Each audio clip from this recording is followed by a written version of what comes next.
Good evening, and thank you for tuning in as we continue on our next series. This series, we will look at communication, just listening and worshiping to her and Taryn. The song is entitled Hold Us Together.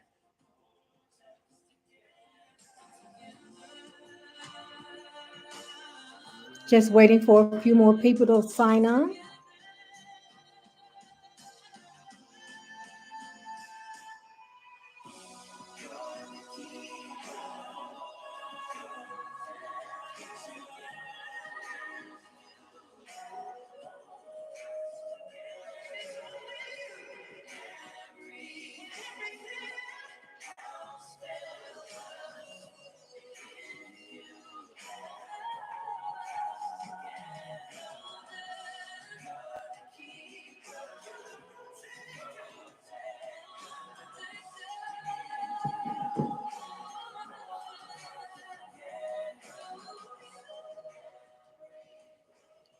We're going to go ahead and get started.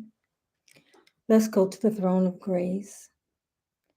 God, we gather in community this evening with humbled hearts and with grateful and thankful spirits for another opportunity that you've graced us with to learn from you, oh God. God, we ask for your wisdom as we explore the importance of communication. Communication that permits us to build relationships. Communication that allows us to rebuild families. Communication that allows us to be restored in communities. So, God, we thank you for the strength, for the restoration, and the healing that can come forth through our communication. God, I pray that you'll continue to lead, to guide, and direct all those that are on tonight and allow them to experience your presence, oh God, and reveal communication and the importance of communication so that we will edify you when we speak to one another. In your Son, Jesus' name, we pray. Amen. Good evening, everyone. I'm excited for us to be able to explore the importance of communication over the next 7 weeks.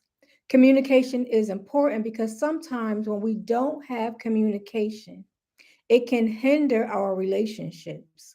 It can hinder marriages, it can hinder families, it can hinder the dynamics between parent and children.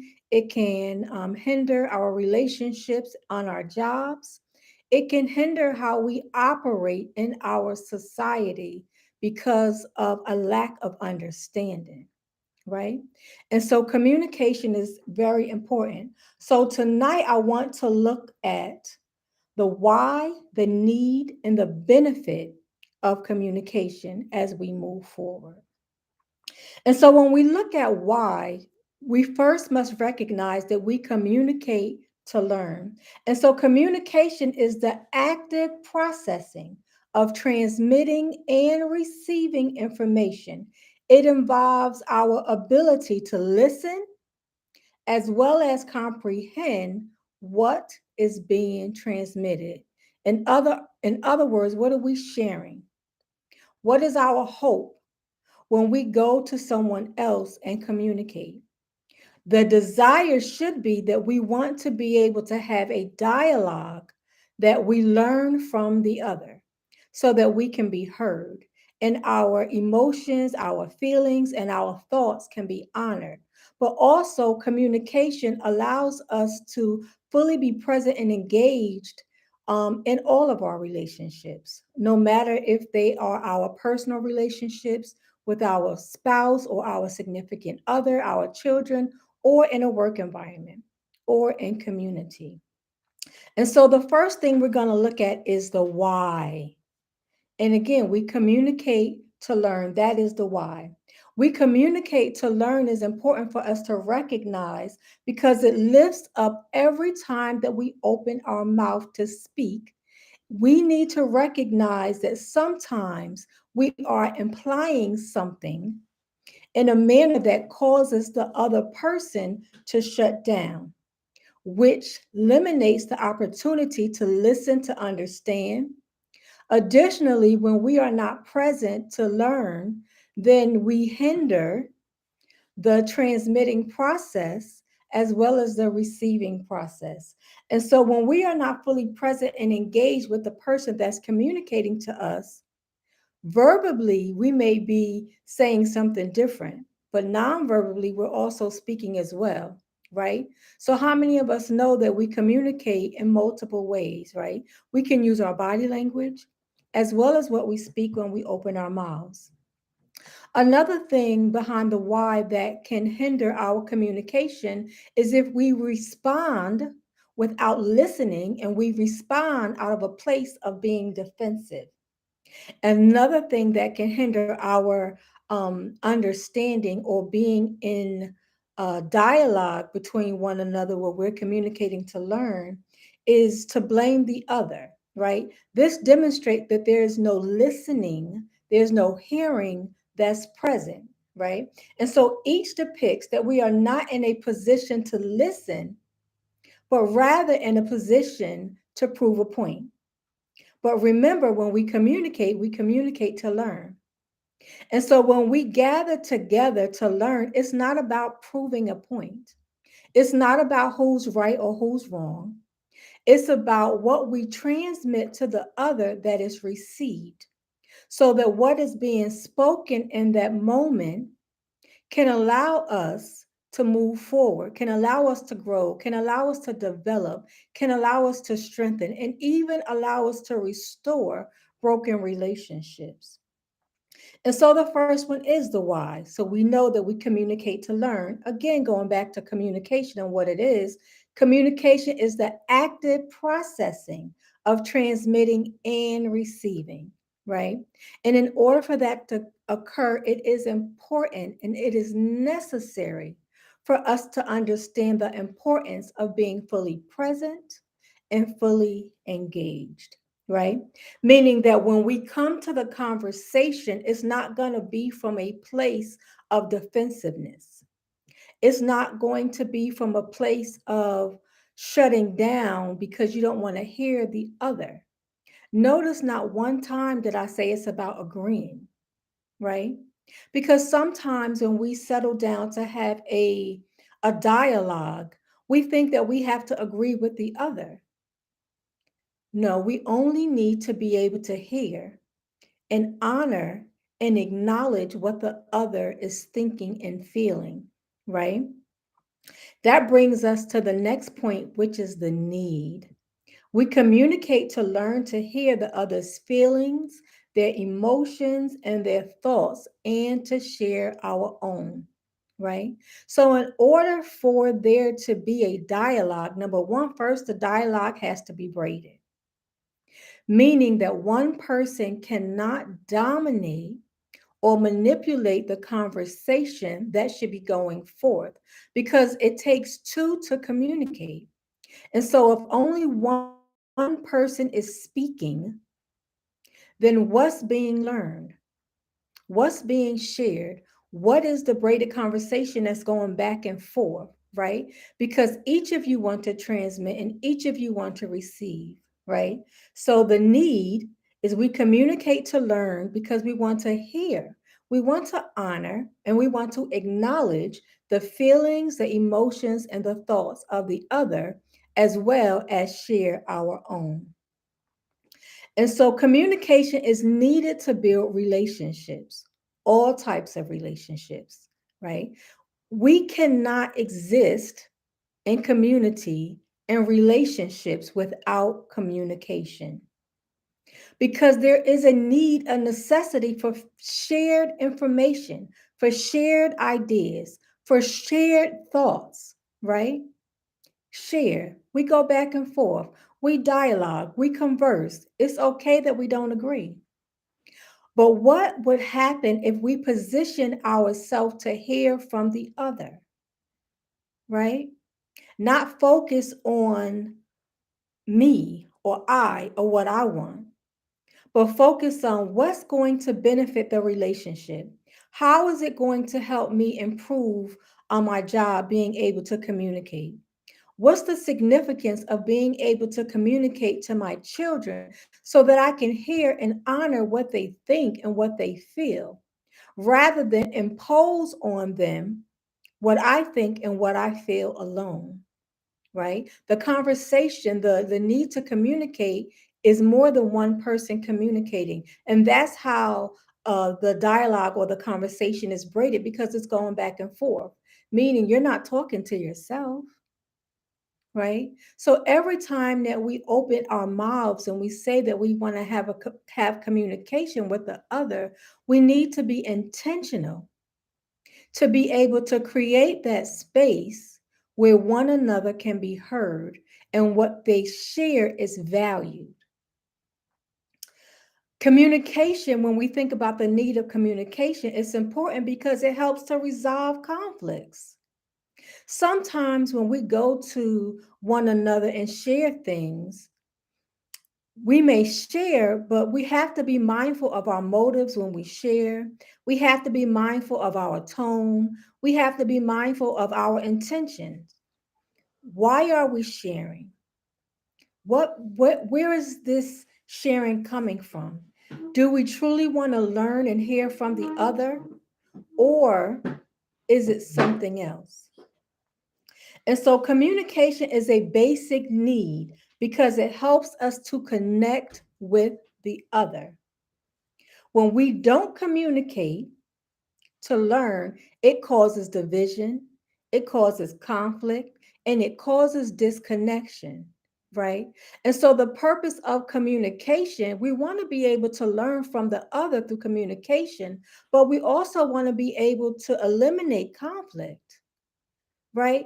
And not saying that conflict is going to be eliminated because there is disagreement, but we eliminate conflict because we agree to disagree. We've created space to hear the other. And when we do that, we value what the other has to share. And so the need to communicate allows us not to remain stagnant in our relationships, right? When there's no communication going forth, no one is learning from the other, no other perspectives are being shared. We're not able to express our thoughts and our feelings from where we're coming from, right? In an open and safe environment where we can be valued and we can value the other in whom we are speaking to. And lastly, this is beneficial because we get to learn from the other.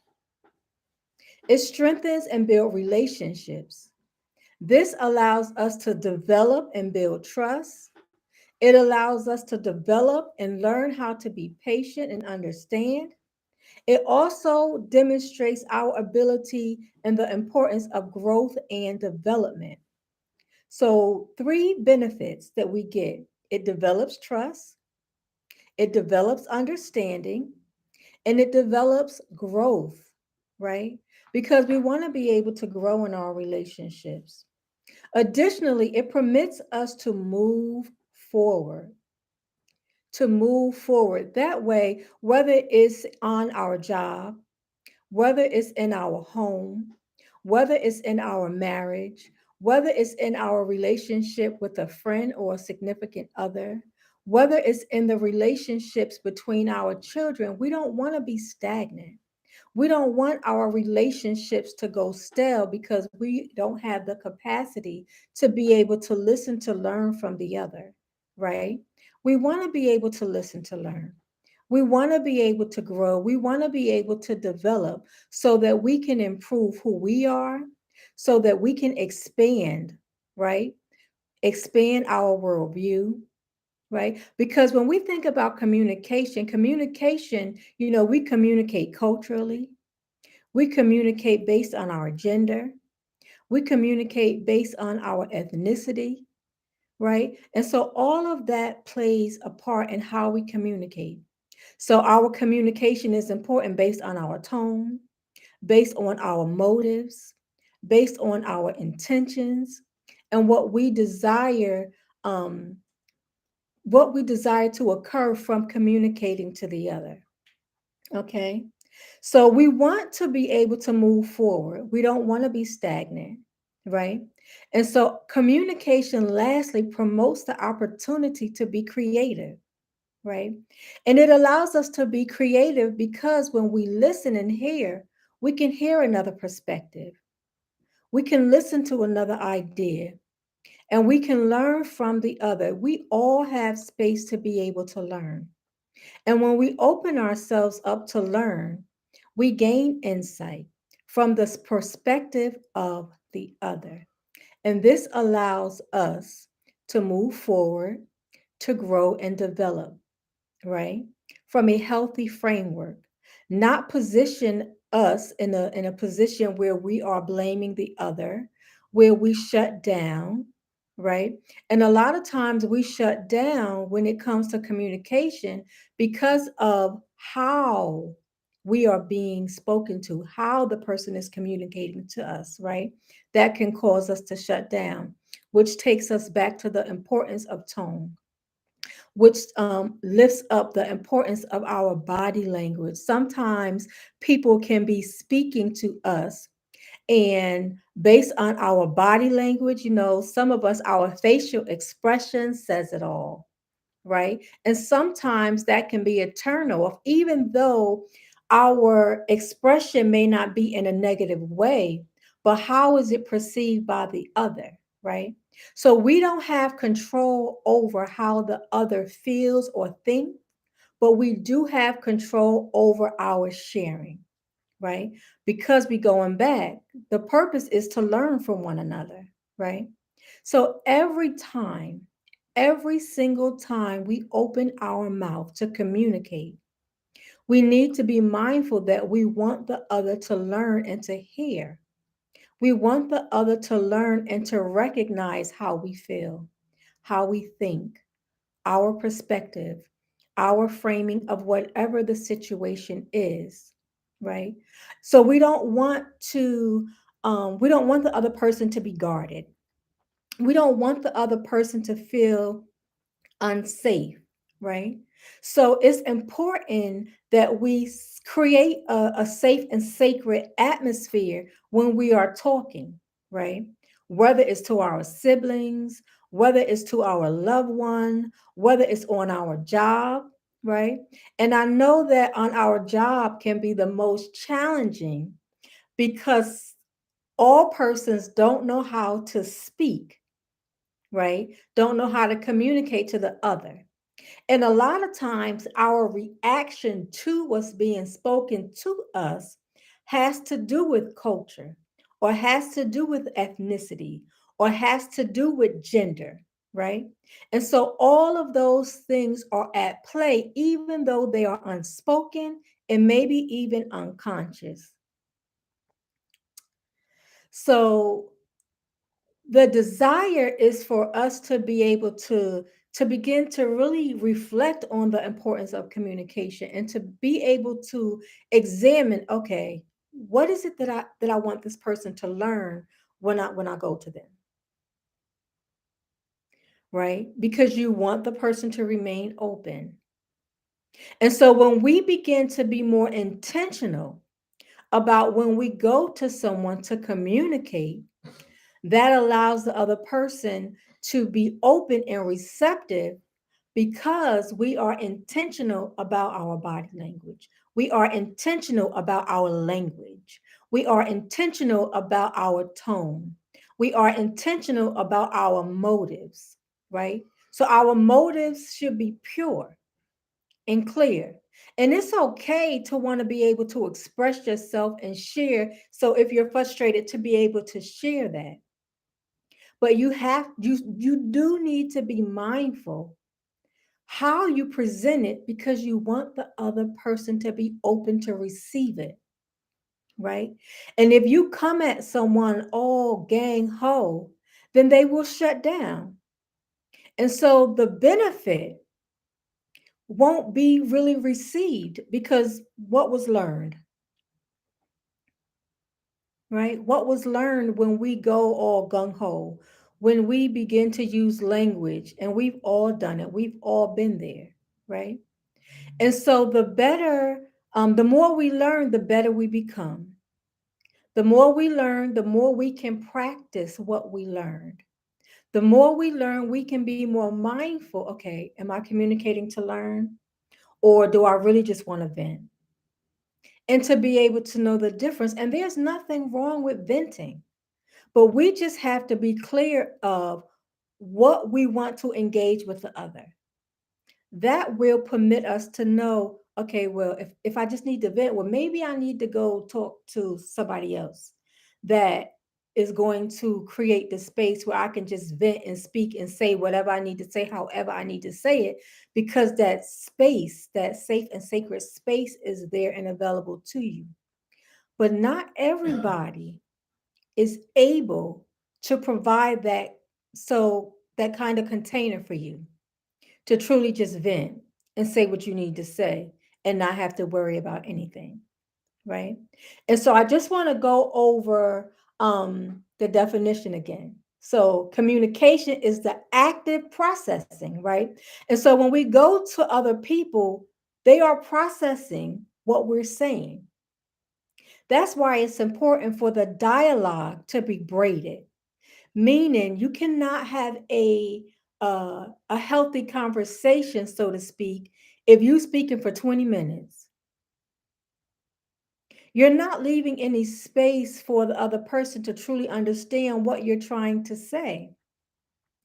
Another important thing to recognize when someone is trying to process is if you're going to someone to talk about finances, talk about finances.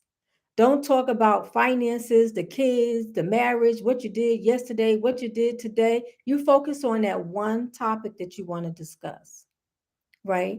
Because you want the other person to process. Remember, we communicate to learn.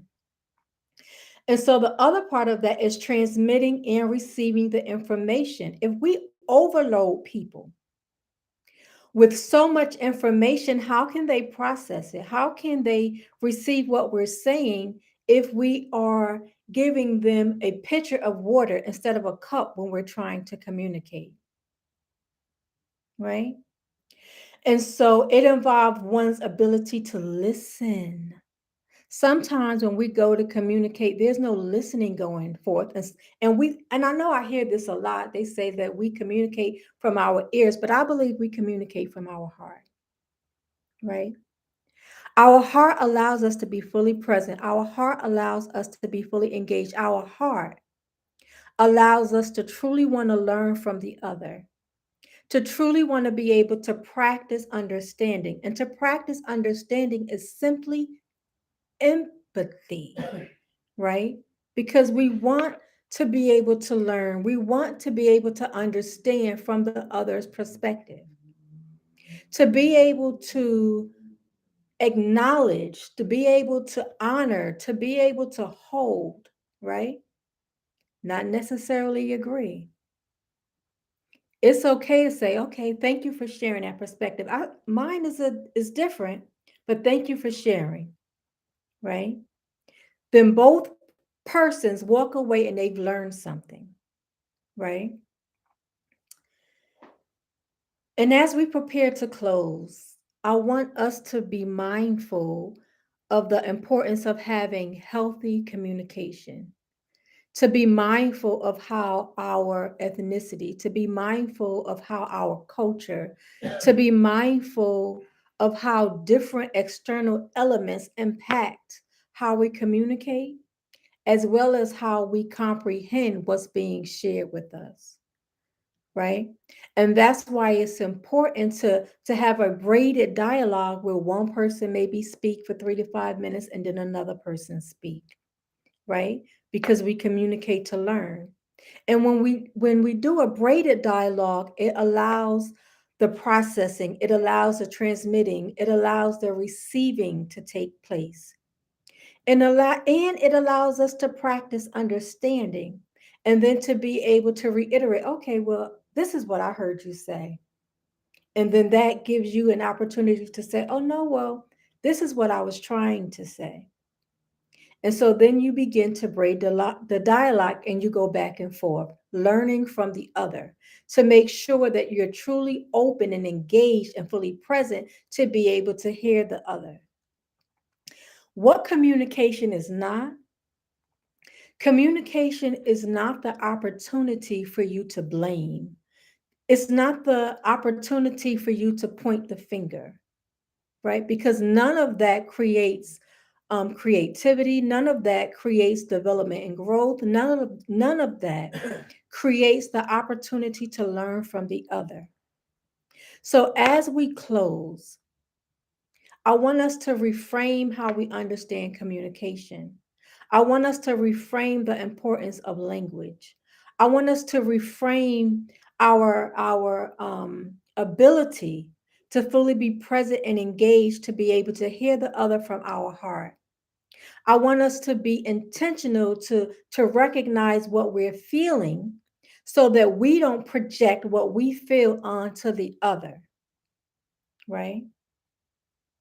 And so I want to thank you for tuning in. Over the next 6 weeks, we will continue and we will go a little deeper.